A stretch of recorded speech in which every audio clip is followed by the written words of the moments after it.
एक बात अपने जीवन में सदा उतार करें, घर में अगर तुलसी का क्यारा है तो तुलसी महारानी हमें ये बता देती है कि हमारे घर में सुख आने वाला है कि दुख आने वाला है। जैसे शनि अपना प्रकोप दे रहा है या शनि उतर रहा है, ये किसी से पूछने की जरूरत नहीं पड़ती, अपने आप मालूम पड़ जाता। कैसे? शनि कथा अगर आपने सुनी हो तो उसमें व्याख्यान आता है शनि कथा में, पांव की चप्पल बार बार टूट रही हो, कमर से नीचे जो वस्त्र पहने हो वो फट रहे हो, कहीं पजामा है, धोती है, आदि वस्त्र हैं, कपड़े हैं, वो अपने आप फट, आज के जमाने में तो फटे फटाए पहनते हैं लोग, फैशन। उसकी गारंटी नहीं है, उसका हम वर्णन नहीं कर रहे। हम जब पहनते हम समझ जाते हैं इसको शनि तो ऑलरेडी लगा ही हुआ। जब उनका घुटना घुटनी सब फटा हुआ दिखता है तो उसमें लग जाता है कि शनि पहले से लग गया बापड़ा, उनके पहने से तो मालूम पड़े। शनि का नियम है, शनि कथा कहती है पांव की चप्पल बार बार टूट रही हो, घिस गई हो, बद्दी टूट रही हो, कुछ कर रही हो, और अगर कमर से नीचे जो वस्त्र पहने हो वो अपने आप फट रहे हो, समझ लेना कि शनि पांव से प्रवेश कर रहा, मतलब अपनी प्रखरता शनि दिखा रहा। किसी मंदिर में गए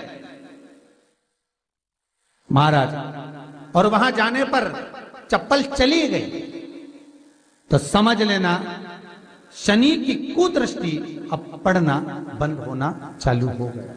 कितना सुंदर कहा है महाराज। जूता चप्पल आज के जमाने में तो फैशन हो गई साहब, घर की चप्पल अलग होती है, बाहर की चप्पल अलग होती है। लोग घर में चप्पल किचन तक में पहन के जाते हैं। अरे पानी ले जाओ सियोर से, रसोई घर में लोग चप्पल पहन कर जाते हैं, जहां भगवान का प्रसाद बन रहा है, जहां अन्नपूर्णा निवास कर रही है, और पूछो तो करे किचन की चप्पल है तो माथे पे रख लो। तुम अपनी मां को जरूर देखना है एक बार, वो बूढ़ी मां कितनी बार किचन में चप्पल पहन कर गई, मुझे जरूर फोन कर कर बताना। बूढ़ी मां रसोई घर में आज भी बिना चप्पल के जाती है, और बहुओं की कहीं एड़ी नहीं फट जाए, ठंड नहीं बैठ जाए, इसलिए ये रसोई घर तक में चप्पल पहन कर जाती है। सूर्य नारायण की कथा पढ़ना, शनि महाराज की कथा पढ़ना, और गरुड़ पुराण की कथा पढ़ना, जिन जिन कथाओं का हम व्याख्यान कर रहे हैं उसको पढ़ना जरूर हो। क्या लिखा है? घर के अंदर जब चप्पल जाती है, रोग, बीमारी, कष्ट, तकलीफ चालू हो जाती है। तुमने चप्पल क्यों पहनी? ठंड नहीं बैठ जाए, रोग नहीं बैठ जाए। घर के अंदर उतना बढ़ गया, एक कालीन बिछा दो, एक दरी बिछा दो, मोटा आसन बिछा दो जिस पर तुम चल लो। जरूरी है कि कई कई लोगों को तो हमने ये भी देखा कि कालीन पर भी चप्पल पहन के चलते, और ब्राह्मणों को भोजन परोस रहा है, गुरुजन को भोजन परोस रहा है, ठाकुर जी की थाली बना रहा है, ठाकुर जी का थाल लगा रहा है, तो भी चप्पल है पांव में। तेरा क्या होगा रे कालिया, क्या होगा? विचार तो करो। देह पड़ी रे जाए यहीं पर, फिर कुंडल और नगीना, क्या हरि नाम नहीं तो जीना। अभी भी सुधर जाओ रे, अभी भी सुधर जाओ, नहीं सुधरो तो सिधर जाओ रे, या तो सुधरो नहीं तो सिद्धरो, थोड़ा सुधरो। रसोई घर में अन्नपूर्णा रहती है, रसोई घर में शिव महापुराण की कथा कहती है जब भगवान शंकर को मां जगत जननी भोजन करा रही थी, शंकर जी ने वर मांगा था अन्नपूर्णा से, ए अन्नपूर्णे, तुम मेरे घर के बच्चों का भरण पोषण कर रही है। इस मृत्यु लोक में जितने मनुष्य जन्म लेते हैं ये मेरे पुत्र कहलाते हैं। तो अन्नपूर्णा ने कहा, चिंता मत करना भोलेनाथ, जिस जगह पर एक स्त्री, बेटी, कन्या या घर की बहू या बूढ़ी मां भोजन बनाएगी, उस जगह पर मैं अन्नपूर्णा उसके शरीर में प्रवेश करूंगी। और वो रसोई घर नहीं होगा, वो मेरा और तुम्हारा मंदिर कहलाएगा। अब मंदिर में चप्पल पहनकर भोजन का निर्माण करना ये श्रेष्ठता है।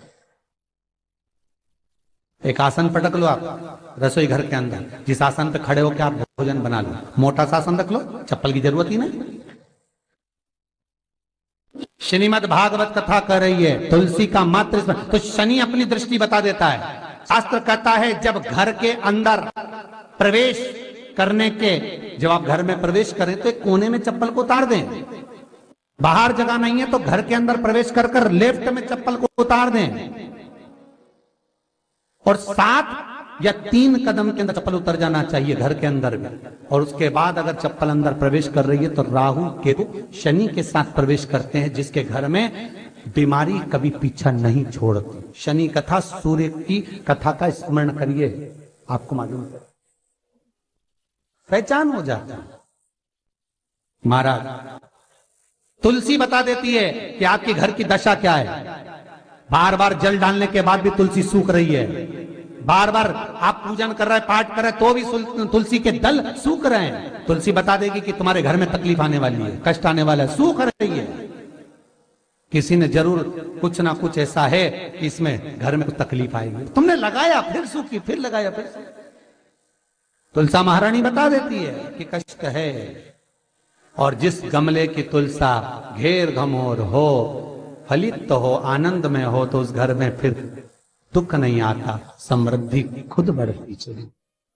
जिन शंकर भगवान को आप जल चढ़ाते हो, जिन ठाकुर जी से आप लाड लड़ाते हो, जिन भगवान कृष्ण का आप स्मरण करते हो, राधा रानी का आप नाम जाप करते हो, जिस परमात्मा का आप भजन कर रहे हो, कीर्तन कर रहे हो, नाम जाप कर रहे हो, नाम स्मरण कर रहे हो, उससे तुम्हारा एक संबंध होना चाहिए, एक रिश्तेदारी होना चाहिए।